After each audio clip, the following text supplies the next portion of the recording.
Catholic theologians. And they were Aristotle and Plato, or Plato first and then Aristotle. What we're going to draw upon tonight is essentially found in Aristotle.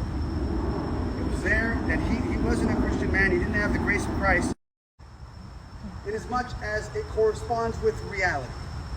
So if our thought corresponds to reality, the light is on, then our thought is true. If let's just say this light is off, my thought is not corresponding to the reality, and that's how we know it's not true. And we know God was the author of reality, and we know that reality was intelligible. Remember we discussed that? We discussed about DNA and flowers and all those sorts of things, right? The mousetrap, the eyeball. We said there's intelligence embedded into the reality.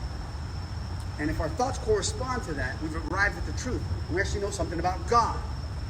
So in reality, this is how truth works. There is truth as it exists in the mind of God. There is truth as it exists in reality. And then there's us.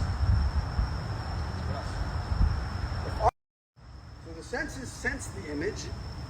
The imagination perceives the image. So the image isn't in your sense. This isn't in your eye.